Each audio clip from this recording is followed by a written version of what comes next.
Excuse me, sir. Can you tell me the way to Ernakulam? Go this way, Yeah. that way.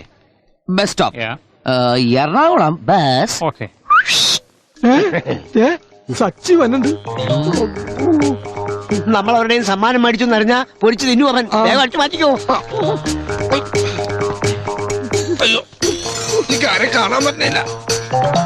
അയ്യോ, എന്താ അയ്യോ, ആരാ നിങ്ങളെ ചാക്കിലാക്കിയത്? അയ്യോ, എന്താ? അല്ല, ഇതെന്താ വയസ്സന്മാരുടെ ഫുട്ബോൾ ടീമാ? ഒരേ മാതിരി. ആരാ ഗോളി? അതിപ്പോ പിടിക്കുന്ന ആരാണോ അയാള് ഗോളി. എന്നാ ഞാൻ ഗോളി. സത്യം പറ, ഇതെവിടെ ഒപ്പിച്ചു? രവീന്ദ്രൻ സാറിന്റെ മകൻ നന്നായി ഫുട്ബോൾ കളിക്കുമെന്ന് പറഞ്ഞ ആരുടെയെങ്കിലും കയ്യിൽ നിന്ന് അഡ്വാൻസ് മേടിച്ചാണ് യൂസുക്ക? അതിപ്പോ ആരെങ്കിലും സ്നേഹത്തോട് തന്ന വേണമെന്ന് പറയാൻ പറ്റുമോ? ഇല്ലേ? നമ്മുടെ പഴയ പാട്ടുകാരി ആര്യാദേവി മോളും വന്നിരുന്നു. അത് ശരി. ഓ, നിങ്ങളുടെയൊക്കെ പഴയ ചരക്കാണല്ലോ. ദേ, അവരെ പറ്റി തോന്നിയാസം പറയരുത്. ഓ, വിശേഷണം തെറ്റിയല്ലേ? പിന്നെ എന്താണാവോ ആ മാന്യ മകളാരത്നത്തിന് വിളിക്കേണ്ടത്? അയാളുണ്ടാക്കിയ പാട്ട് പാടിയിട്ട് ആര്യാദേവിക്ക് പേരും പ്രശസ്തിയും കിട്ടിയെന്നുള്ള നേരാ. പക്ഷേ ആ കടപ്പാടിന്റെ പേരും പറഞ്ഞ് മുതലാക്കാൻ ചെന്ന ആരെങ്കിലും നിന്നു കൊടുക്കുവോ? നിന്റെ അച്ഛന്റെ പ്രതിഭയും സംഗീതം ഒക്കെ കൊള്ളാം. പക്ഷേ ചില നേരത്തെ ആളൊരു മഹാബോറനായിരുന്നു. അത് പിന്നെ നിങ്ങളൊക്കെ ആയിരുന്നില്ലേ കൂട്ട്? മോനെ, അച്ഛന്റെ സംഗീതത്തിനെ ഞങ്ങൾ കൂട്ടുണ്ടായിരുന്നുള്ളൂ. അതും സിനിമയുടെ പത്രാസൊക്കെ വരുന്നതിന് മുന്നേ പിന്നെ മാത്രം.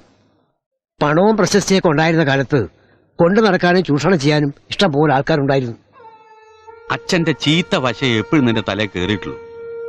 നിന്റെ അച്ഛനുണ്ടാക്കിയ സംഗീതത്തിന്റെ നന്മയുണ്ടല്ല, അതൊന്ന് തൊട്ടു നോക്കാൻ പോലും നീ മെനക്കെട്ടിട്ടില്ല. കലാകാരനായ അച്ഛനെ പോലെ നശിച്ചു പോവൂ എന്നുള്ള നിന്റെ മണ്ടൻ പ്രമാണം ഉണ്ടല്ല, എത്ര ആലോചിച്ചിട്ടും അതാ എനിക്ക് പിടിയിട്ടാത്ത. അതെ, പെട്ടിപ്പാട്ടും കേട്ട് ഈ ഗുദാമിൽ ഇങ്ങനെ ചടഞ്ഞുകൂടി കിടക്കണം നിങ്ങൾക്കൊന്നും പിടികിട്ടില്ല. പാതിരാത്രി വരെ കസർത്ത് തട്ടി ഓടി നടന്നിട്ടും മാസം ഒന്ന് വട്ടുവത്തിക്കാൻ ഞാൻ പറഞ്ഞ പാഠം എനിക്കറിയാം. അതിന്റെ ഇടയിലാ കോപ്പിലൊരു സംഗീതം. കാരസ്കരത്തിൻ ഗുരു പാലിലിട്ടാൽ കാലാന്തരേ കയ്പ് ശമിപ്പതുണ്ടോ? അതുമായിട്ട് എന്താ ബന്ധം? നീ വിട്ടേ, ഇതും കൊണ്ട് വേറെ കാര്യമുള്ളതാ.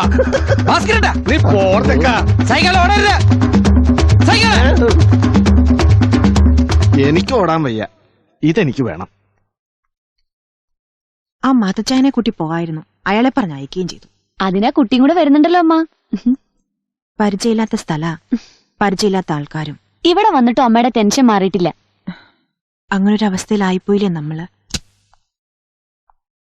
Good evening madam. വാ, ഡ്യൂട്ടി കഴിഞ്ഞോ? ഈ ഡ്രസ്സില് യു ലുക്ക് മോർ ക്യൂട്ട്. യൂണിഫോമിലും നല്ലതാ കേട്ടോ. ജ്യൂസ് കഴിക്കുന്നോ? അയ്യോ വേണ്ട, ഗസ്റ്റിന്റെ കയ്യിൽ നിന്ന് ഒരു ട്രീറ്റും സ്വീകരിക്കരുതെന്നാ ഞങ്ങളുടെ റൂള്. അതിനിപ്പോ ഡ്യൂട്ടിയിലല്ലോ. എന്നാലും വേണ്ട. ഓക്കെ, നമുക്ക് പുറത്തുനിന്ന് കഴിക്കാം. സന്ധ്യയ്ക്ക് മുമ്പേ വീട്ടിലെത്തണായിരുന്നു. എങ്ങോട്ടാ പോണ്ടേ? അങ്ങനെയൊന്നുമില്ല, ഷോപ്പിംഗ് ഒരു പേര്. കൂട്ടത്തില് തന്റെ ആ ഫ്രണ്ടിനെ ഒന്ന് കാണണം. ഇവിടെ ഒന്ന് ഷൈൻ ചെയ്ത് പോയില്ലേ, ആ വകയില് ചെറിയൊരു കട ഉണ്ട്.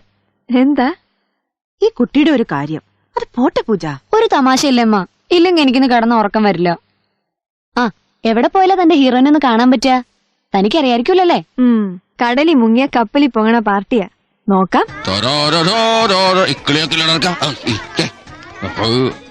Thank you. ബൈ. 10 രൂപ.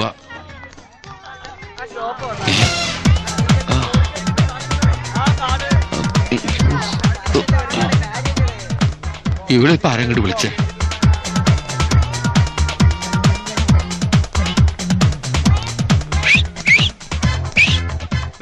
Welcome welcome welcome. ഹായ്. ഇവിടെ ഒരു സെയിൽസ്മാൻ ഉണ്ടല്ലോ, സച്ചിദാനന്ദൻ. ഏത് ഷോപ്പില്? ഷോപ്പറിയില്ല, സച്ചിദാനന്ദൻ. സച്ചിന്നാ വിളിക്കുക. അയ്യോ, അറിയില്ല കേട്ടോ.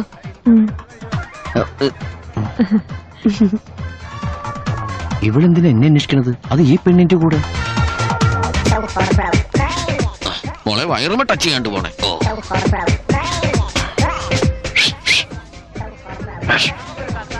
ഞാൻ വാ വാ.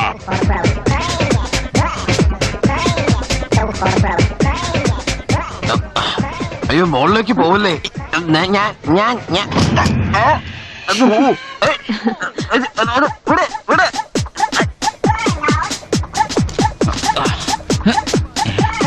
തല പുറത്ത് കാണിക്കട്ടോ. ഒന്ന് ഞെക്കിത്താരെങ്കിലും.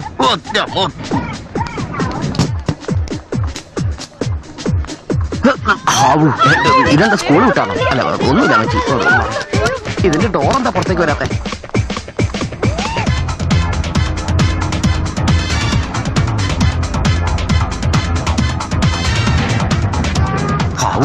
ഞാൻ വിചാരിച്ച ആകാശത്തേക്ക് പോയത്. വരുന്നുണ്ട്.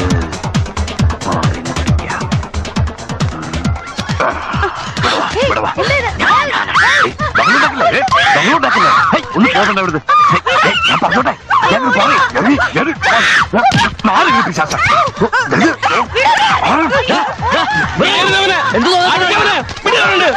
ഒന്നുമില്ല. Time pass.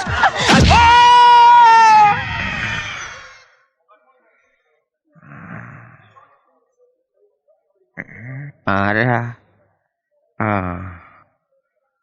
ആളറിയാതെ ആണെങ്കിലും നിനക്കൊരു അടിയുടെ അത്യാവശ്യം ഉണ്ടായിരുന്നു. ഇളിക്കല്ലേ. ഈ സമയത്ത് ഞാൻ പ്രായമൊന്നും നോക്കൂലോ പാപ്പ. ഈ ഒരു കയ്യകലത്തിൽ നിന്ന് മാറി അവിടെ എവിടെയെങ്കിലും പോയിരുന്നു. സ്ത്രീ പീഡനത്തിന് കേസെടുക്കാൻ നിന്റെ ഭാഗ്യം. അതിനെ സ്ത്രീകളെ കയറി പിടിച്ചാലല്ലേ കേസെടുക്കൂ. ഇടക്കാലാശ്വാസമായിട്ട് കെട്ടിയിരുന്ന ഒരു പണി നീ കാരണം ഇല്ലാണ്ടായി. ഇയാൾക്കപ്പ എന്റെ പേരൊന്ന് വിളിച്ചുകൂടായിരുന്നോ? ഞാൻ എത്ര പ്രാവശ്യം നിന്നെ ജെന്നി ജെന്നിന്ന് വിളിച്ചു. നീ കേട്ടത് പന്നി പന്നീന്നല്ലേ? കൈയൊക്കെ കെട്ടി വലിയ കൊമ്പത്തി ഉദ്യോഗമാണെന്നല്ലേ വീം പിടിച്ചിരുന്നത്? തയ്യൊക്കെ ഉണ്ടായിരുന്നല്ലോ ബാക്കില്, നീ കണ്ടില്ലേ?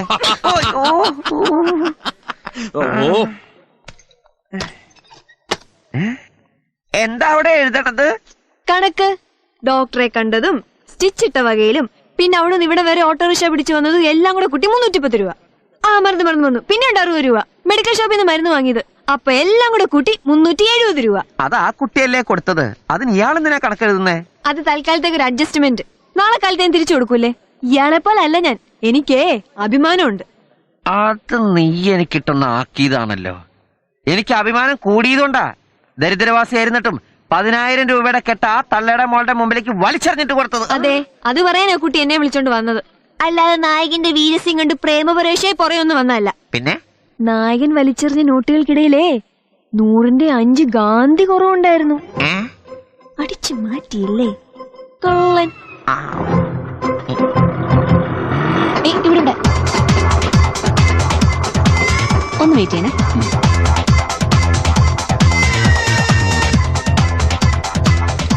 ഹോട്ടലിൽ എത്താറായപ്പോഴൊരു കാര്യം ഓർമ്മ വന്നത്. അതാ ഓട്ടത്തിന് തിരിച്ചു വന്നേ. നമസ്കാരം സേട്ടു പാപ്പ. ഇന്നലെ ഇവിടെ വന്നു പോയപ്പോ അമ്മ പറഞ്ഞു സേട്ടു പാപ്പന്റെ കയ്യില് പഴയ റെക്കോർഡ്സിന്റെ നിറയെ കളക്ഷൻസ് ഉണ്ടെന്ന്. എവിടെ ഒന്ന് കാണാൻ പറ്റുമോ? ഓ അതിനെന്താ, ഒരുപാട് ഉണ്ടായിരുന്നാണ് കേട്ടാ. ഒക്കെ ഓരോരുത്തർ കൊണ്ടുപോയി അങ്ങനെ ഇങ്ങനെയൊക്കെ പോയി.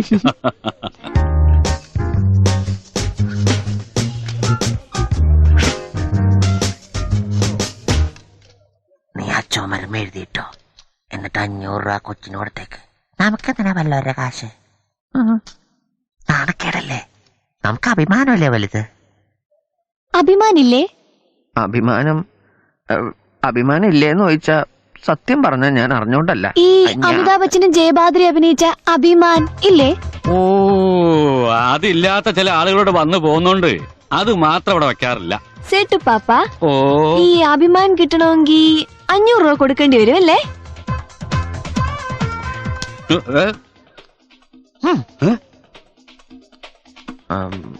500 രൂപ എടുത്തേ. ഒരു 500 രൂപ തരാൻ. ഈ സമയത്ത് ഞാൻ പ്രായം നോക്കൂല മോനെ. ഈ കയ്യകലത്തുനിന്ന് മാറി നിന്നേക്ക്. എടാ 500 രൂപ ഞാൻ ആരാണ്? സേട്ടല്ലേ? ഇപ്പൊ ഒരു പാട്ട് മാത്രമല്ലേ ഉള്ളൂ. നോക്ക്. നീ ഒരു കാര്യം ചെയ്യേ. നീ ഒരു കാര്യം ചെയ്യേ. 500 രൂപയ്ക്ക് അത് 2 കിടക്കെടുത്ത് കൊടുത്തേക്ക്. കിടക്കായിട്ട് കൊടുത്താ തെറ്റിദ്ധരിക്കില്ലേ? എന്നാ പിന്നെ നീ വേറൊരു കാര്യം ചെയ്യേ. എന്താ? എന്നെ അങ്ങോട്ട് പണയം വെച്ച് എന്നിട്ട് കിട്ടണ അങ്ങോട്ട് കൊടുത്തേക്ക്. അല്ല, ഞാൻ 5 പൈസ അല്ല ചോദിച്ചത്, 500 രൂപയാ.